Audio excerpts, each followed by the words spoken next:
Seperti pujian ini, ya Aba ya Bapa, sungguh kehadiran-Mu itu adalah sorga bagi kami.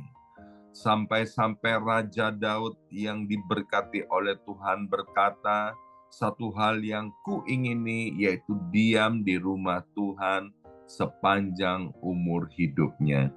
Terima kasih Bapa, kalau kami hari ini boleh berada di dalam hadirat Tuhan dan boleh merasakan yang namanya sorga. Kehadiran-Mu akan membuat segala-galanya menjadi baik. Mari kita berdoa bersama-sama, ulangi seperti apa yang saya ucapkan. Bapa kami yang ada di dalam surga, dikuduskanlah nama-Mu, datanglah kerajaan-Mu, jadilah kehendak-Mu, di bumi ini seperti di dalam surga. Bapa yang baik, berikanlah kami pada hari ini rezeki yang menjadi bagian kami secukupnya, cukup untuk memberikan pinjaman kepada banyak bangsa, sedangkan kami sendiri tidak punya pinjaman, cukup untuk menjadi saksi Tuhan, mulai dari Yerusalem, Yudea, Samaria, sampai ke ujung-ujung bumi. Cukup untuk menjadikan semua bangsa murid Kristus dan membaptis mereka dalam nama Yesus.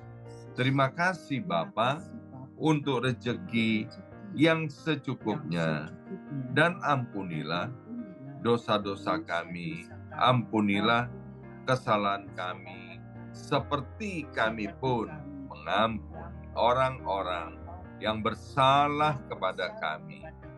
Dan janganlah masukkan kami ini ke dalam pencobaan, tetapi bebaskanlah kami dari segala yang jahat, sebab Engkaulah yang empunya kerajaan, kuasa, dan kemuliaan sampai selama-lamanya. Dalam nama Tuhan Yesus, kami sudah berdoa. Haleluya, haleluya. Mari Bapak Ibu sekalian, sekarang kita bersama-sama secara serempak dan serentak kita akan menggemakan Mazmur 91 dengan suara yang keras, dengan suara yang lantang dari tempat kita masing-masing. Alkitab berkata, mati dan hidup dikuasai oleh lidah. Siapa suka menggemakannya akan memakan buahnya. 2, 3. Mazmur 91. Orang yang duduk dalam lindungan yang maha tinggi dan bermalam dalam naungan yang maha kuasa akan berkata kepada Tuhan, tempat perlindunganku dan kubu pertahananku, Allahku yang kupercayai. Sungguh Tuhanlah yang akan melepaskan aku dari jerat penangkap burung dan dari penyakit sampar yang busuk. Dengan kepaknya Tuhan akan menudungi aku. Di bawah sayapnya aku akan berlindung. Kesetiaan Tuhan ialah perisai dan pagar tembok. Amin, amin, amin. Terjadi di dalam nama Tuhan Yesus. Aku tak usah takut terhadap kedahsyatan malam, terhadap panah yang terbang di waktu siang, terhadap penyakit sampar yang berjalan di dalam gelap, terhadap penyakit menular yang mengamuk di waktu petang. Walau 1.000 orang rebah di sisiku dan 10.000 di sebelah kananku, tetapi itu tidak akan menimpa aku. Aku hanya menontonnya dengan mataku sendiri dan melihat pembalasan terhadap orang-orang fasik. Sebab Tuhan ialah tempat perlindunganku yang maha tinggi telah kubuat tempat perteduhanku. Amin, amin, amin. Terjadi di dalam nama Tuhan Yesus.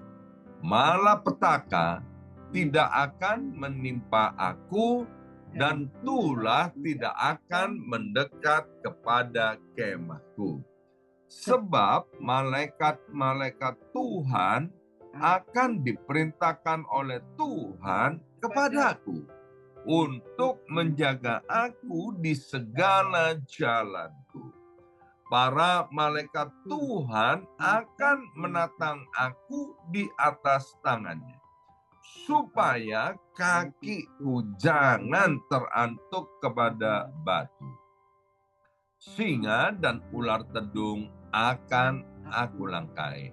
Aku akan menginjak anak singa dan ular naga. Amin, amin, amin. Terjadi di dalam nama Tuhan Yesus.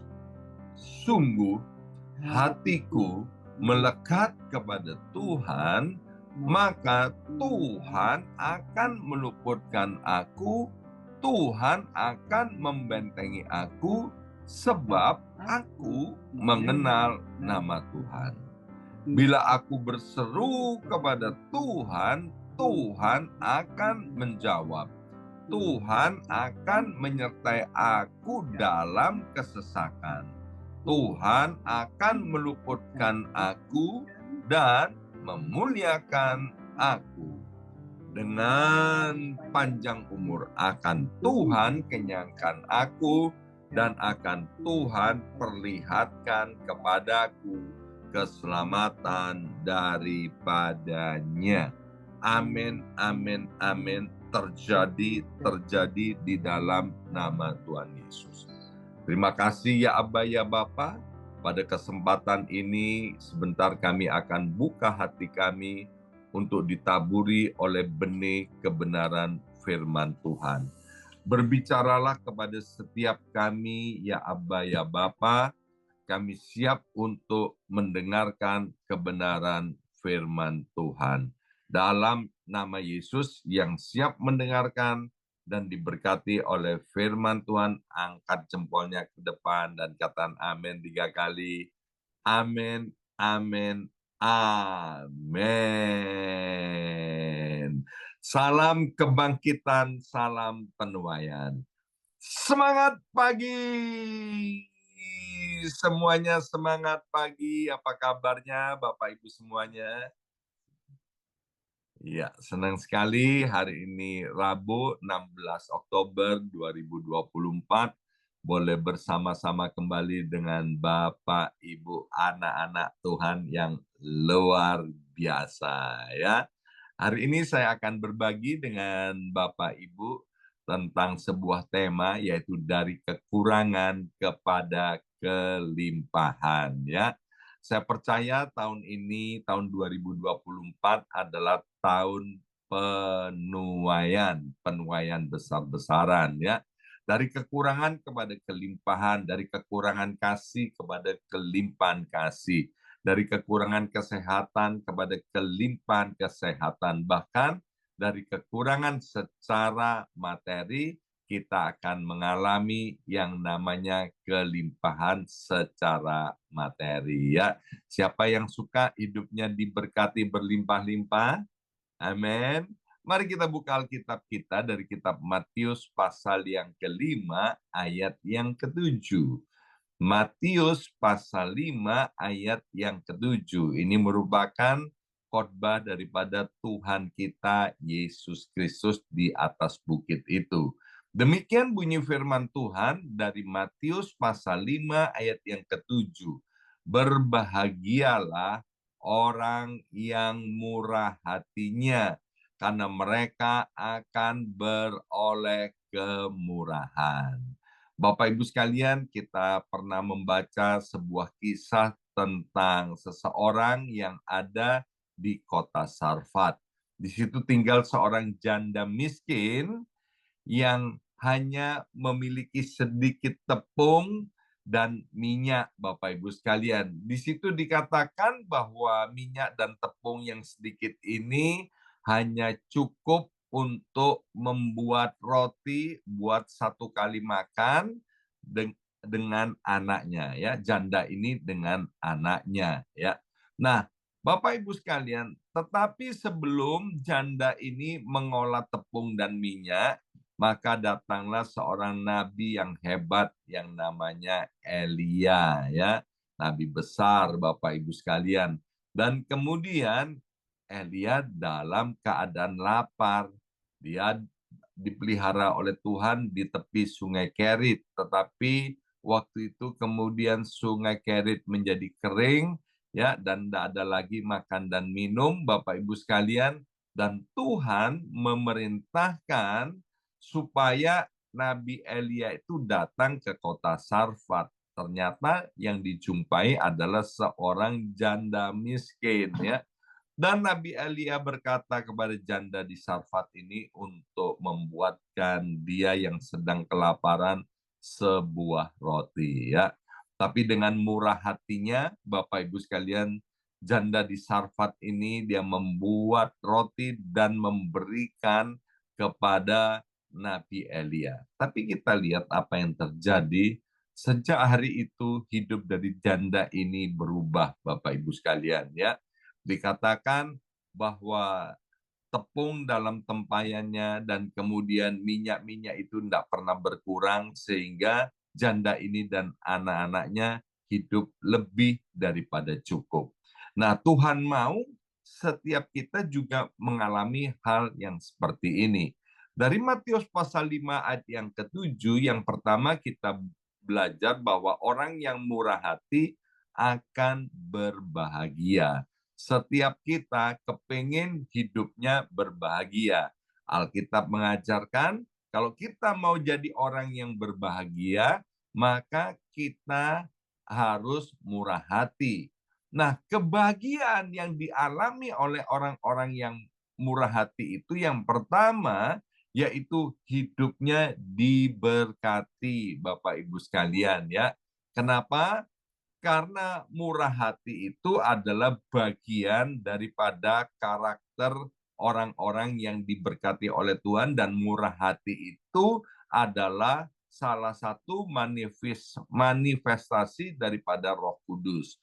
Bukankah kalau kita percaya kepada Tuhan dan kemudian kita mengalami Roh Kudus tinggal di dalam diri kita, itu memampukan kita untuk berbuat murah hati, ya.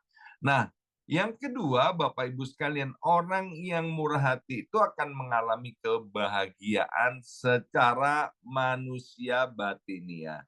Maka itu Alkitab tidak salah berkata terlebih berbahagia orang yang memberi daripada menerima, ya. Kalau kita pernah memberi, Bapak Ibu sekalian, kita memberi dengan murah hati, apa saja Bapak Ibu sekalian, kita tentu akan merasa berbahagia. Di dalam kitab Kisah Rasul ada cerita tentang seorang wanita yang bernama Tabita atau dikenal juga dengan nama Dorcas. Nanti Bapak Ibu bisa membacanya di Kisah Rasul pasal 9 ayat 36 sampai dengan ayat yang ke-42. Di situ Tabita ini dikenal karena kemurahan hatinya. Dia itu berbuat baik kepada para janda-janda miskin, dan salah satu perbuatan daripada Tabita atau Dorcas ini yang dicatat oleh Alkitab, yaitu dia suka membuatkan baju bagi orang-orang miskin ini. Satu kali kemudian Tabita ini mati, meninggal dunia. Bapak Ibu sekalian, waktu Tabita mati ditangisi oleh janda-janda itu, ditangisi oleh orang banyak, ya. Dan kemudian kita tahu apa yang terjadi. Nah, waktu itu Petrus ada di sebuah kota, yaitu dekat dengan tempat tinggal daripada peristiwa ini terjadi, Tabita meninggal dunia ini. Maka beberapa orang datang untuk menemui Rasul Petrus agar Rasul Petrus mau datang ke rumah Tabita ini dan mendoakan Tabita yang sudah mati. Dan apa yang terjadi, Bapak Ibu sekalian, Rasul Petrus berdoa untuk Tabita yang sudah mati, dan kemudian Tabita ini, Bapak Ibu sekalian, luar biasa dicatat oleh Alkitab, mengalami mujizat, yaitu dia hidup, Bapak Ibu sekalian ya. Nah, yang pertama, orang yang murah hati akan mengalami kebahagiaan. Mungkin kita merasa ada ekonomi kita yang mati, atau damai sejahtera kita yang mati, keluarga atau hubungan suami istri yang sudah mati, hubungan orang tua anak yang sudah mati. Percayalah Bapak Ibu sekalian, ketika kita mau melangkah menjadi orang yang murah hati, maka akan ada kebangkitan, ada kehidupan yang membuat kita berbahagia dan bersukacita. Yang kedua, dikatakan bahwa orang yang murah hati itu akan beroleh kemurahan. Ya, Alkitab mencatat bahwa kemurahan yang akan diterima oleh orang yang murah hati, yang pertama dia akan memperoleh kemurahan daripada Tuhan. Ya, dalam Matius pasal 6 ayat 14 sampai dengan 15 itu mengajarkan tentang doa Bapa kami yang ada di dalam sorga. Ya, dikatakan, karena jikalau kamu mengampuni kesalahan orang, Bapakmu yang di sorga juga akan mengampuni kamu juga. Tetapi jikalau kamu tidak mengampuni orang, Bapakmu juga tidak akan mengampuni kesalahanmu. Nah, Bapak Ibu sekalian, ketika kita bermurah hati, maka Bapak di sorga itu akan mencurahkan kemurahan hatinya juga kepada kita. Maka itu kalau kita nggak mau Bapak Ibu sekalian bermurah hati, itu kita akan rugi sendiri. Firman Tuhan itu diberikan itu untuk kebaikan kita. Ya, bahasa dalam terjemahan lainnya, jangan sesat, Allah itu tidak bisa dipermainkan. Apa yang ditabur orang itulah yang akan dituainya. Ya, nah, orang itu akan mengalami kemurahan daripada Tuhan, yaitu berupa pemeliharaan Tuhan di dalam kebutuhan hidup kita sehari-hari. Maka itu Bapak Ibu sekalian, kita harus menjadi orang yang bermurah hati. Karena ketika kita bermurah hati, maka kita akan menikmati apa yang kita kerjakan. Kita mau bermurah hati bukan karena kita kepingin diberkati oleh Tuhan, bukan karena kita kepingin mendapat kemurahan Tuhan, tapi kita bermurah hati yang pertama karena murah hati itu adalah perintah Tuhan. Yang kedua, kita mau bermurah hati karena kita mencintai dan mengasihi Tuhan Allah kita. Jadi yang pertama, Bapak Ibu sekalian, kita bermurah hati bukan karena kita kepingin mendapat kemurahan, tapi kita bermurah hati karena ini adalah perintah Tuhan. Yang kedua, karena kita mengasihi Tuhan. Nah, bicara bahwa murah hati itu adalah perintah daripada Tuhan, Bapak Ibu sekalian, dalam kitab Ulangan pasal 11 dikatakan, kalau kita mentaati firman Tuhan, maka berkat-berkat itu akan datang dan memberkati kita, ya. Dan yang ketiga, waktu kita bermurah hati kepada sesama, maka kita akan memperoleh kemurahan dari sesama.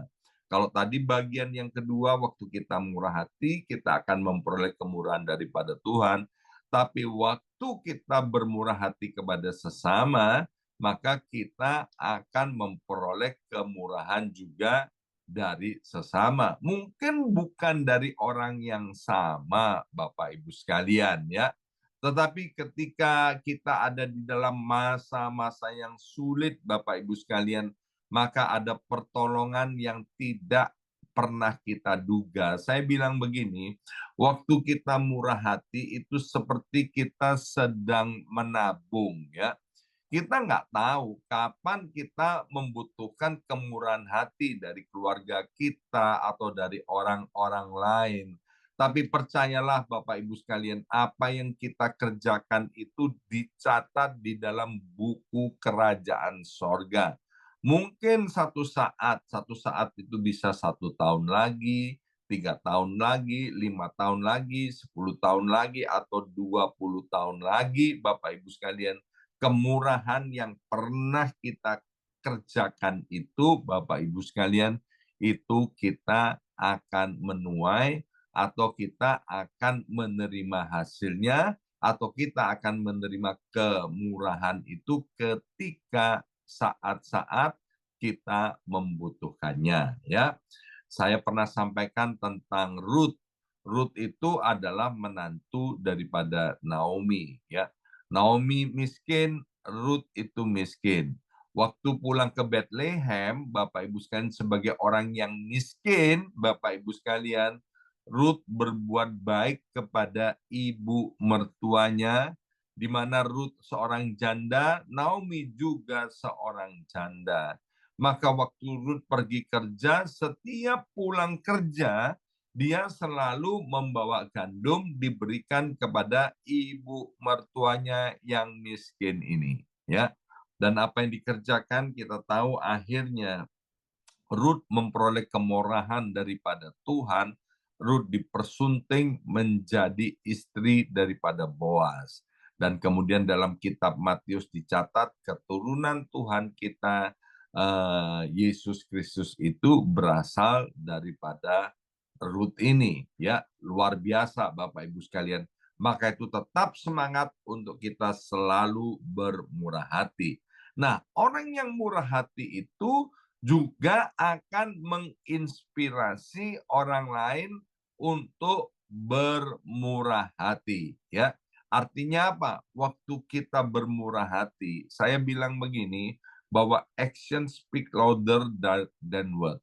Waktu kita murah hati, kita dilihat loh oleh anggota keluarga kita. Kita dilihat oleh orang-orang yang ada di sekitar kita. Kita dilihat oleh komunitas kita. Ketika orang itu melihat kemurahan hati kita, maka itu menginspirasi orang lain juga untuk berbuat murah hati. Ya. Nah, orang yang murah hati itu Bapak Ibu sekalian, itu lingkungannya kemudian akan terasa seperti pujian tadi yang kita sudah sampaikan. Kita bisa merasakan yang namanya sorga, Bapak Ibu sekalian. Orang yang murah hati itu akan membawa kita kepada suasana yang memberikan dampak yang positif. Dalam kitab Lukas pasal 10 ayat 30 sampai dengan 37 berbicara tentang orang Samaria yang murah hati. Bagaimana orang Samaria yang merupakan musuh daripada orang Yahudi, satu kali dalam perjalanan dia melihat orang Yahudi, bangsa yang memusuhi orang Samaria itu dalam keadaan terluka karena baru dirampok, Bapak Ibu sekalian. Tapi orang Samaria ini kemudian menolong orang yang kerampokan ini, orang Yahudi yang merupakan musuhnya, dirawat, dibawa ke tempat penginapan, bahkan dia berpesan nanti biaya pengobatan yang selanjutnya kalau dibutuhkan, maka orang Samaria ini yang akan menanggungnya. Apa yang dikerjakan oleh orang Samaria ini dicatat di Alkitab, diperhatikan oleh Tuhan kita. Saya katakan bahwa Tuhan kita adalah Tuhan Allah yang Maha Hadir, Allah yang Maha Tahu, Allah yang Maha Kuasa. Jadi waktu kita bermurah hati, Bapak Ibu sekalian, itu menginspirasi orang lain untuk meniru kemurahan hati kita. Dan kemudian waktu kita bermurah hati, maka kemurahan hati itu dicatat oleh sorga. Sehingga akibatnya apa? Dalam Matius pasal 25 ayat 34 sampai dengan 40, Tuhan bilang begini, waktu aku lapar, ya, kamu memberi aku makan. Waktu aku haus, kamu itu memberi aku minum. Waktu aku telanjang, kamu memberi aku pakaian. Waktu aku sebagai orang asing, engkau memberi aku tumpangan. Bahkan ketika aku ada di dalam penjara, engkau datang untuk membesuk atau menengok aku. Hai orang-orang yang seperti ini, masuklah sekarang ke dalam kerajaan sorga, ke tempat kekal untuk selama-lamanya.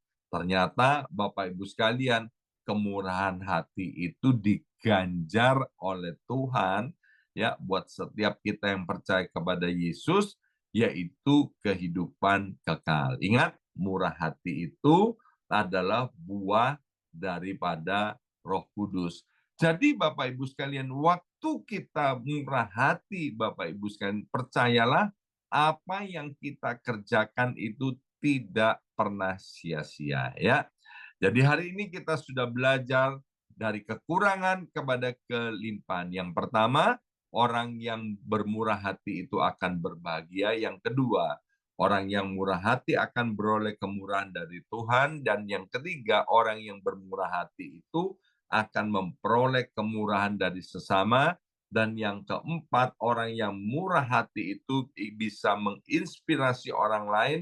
Dan yang kelima, setiap anak-anak Tuhan yang murah hati akan diganjar, yaitu mendapat bagian di dalam kehidupan yang kekal. Mari kita berdoa. Materkan siap benih kebenaran firman Tuhan ini, ya Aba ya Bapa, dan Allah Roh Kudus menolong kami, mengingatkan kepada kami, untuk kami berlaku menjadi orang-orang yang murah hati. Terima kasih Bapa. Dalam nama Yesus kami sudah berdoa. Haleluya. Amin, amin, amin.